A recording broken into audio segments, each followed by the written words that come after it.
Hello, everyone, and welcome to Mountain Lake Journal. I'm Tom Halleck. This week, the long-awaited return. The U.S. has reopened its land border crossings to vaccinated Canadians for the first time since the pandemic started nearly 20 months ago.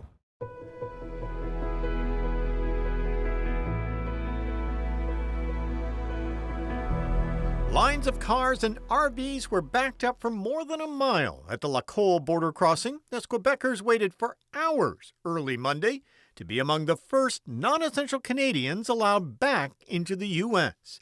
Many have waited months for the chance to visit loved ones. We're going to see our daughter. That was the last 2 years we didn't see her, and our granddaughter.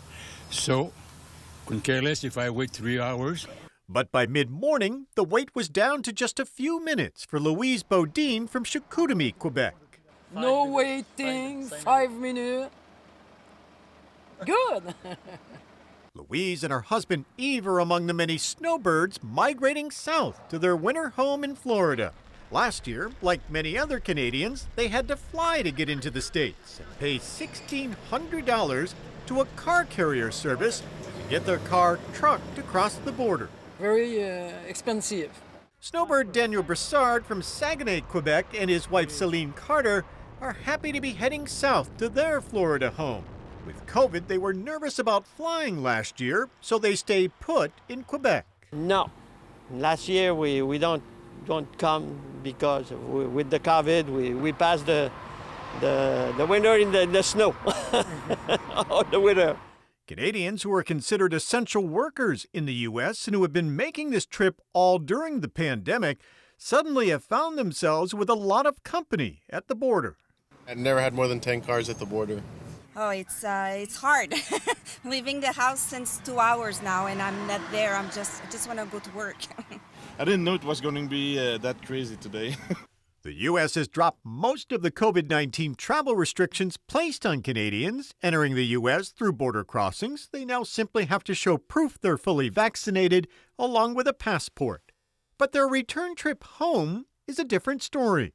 Canada is requiring all travelers, Americans and even Canadians, to show a negative COVID-19 test to get into Canada, an expense that can cost anywhere from $150 to $300. And there are concerns that may discourage many people from traveling across the border.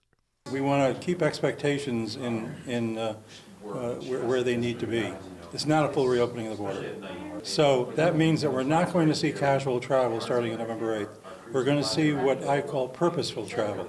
So we will see business travel uptick, and that's going to be very important in our region. People that need to visit the plant on the other side of the border and haven't been able to, or to visit a supplier, or to go see customers and develop new business. But it's not going to be about coming down to shop at the mall. It's not going to be about coming down to a restaurant and going back home.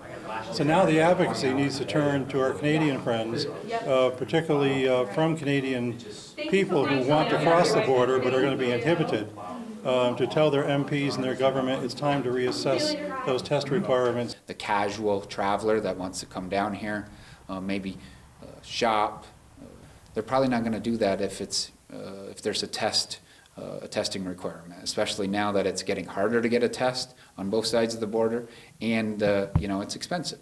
There's so much Canadian tourism that comes down here. We lost the summer season, and I think it was avoidable. I think most people realize we could have figured out a way to get our border open along the same time frame as Canada opened to us. The last piece, of course, it would be nice for Canada to drop the testing requirement. I suspect that I know they're looking at it, and I suspect that that's probably going to follow soon as well. Congressman Brian Higgins from Buffalo, who for months has been calling on both countries to ease the restrictions once the COVID-19 vaccines became widely available, held a news conference this week alongside mayors and community leaders from both sides of the border, urging Canada to drop the requirement. This border opening should have occurred 6 months ago. The United States and the Canadian government failed their people in developing a consistent communication strategy relating to the very thing that all of us have been admonished to do, and that is follow the science, follow the facts, follow the data. And when you do, there is one clear conclusion. If you are fully vaccinated, you reduce the spread and severity of COVID. And those who did the right thing, both Canadian citizens and US citizens, on behalf of themselves, on behalf of their families, on behalf of their immediate neighbors and their binational neighbors, should be able to cross the border once they certify, once they confirm that in fact they have been vaccinated. For Americans going north, nothing will change. The Canadian government is still requiring proof of vaccination and a negative COVID-19 test, plus a valid passport.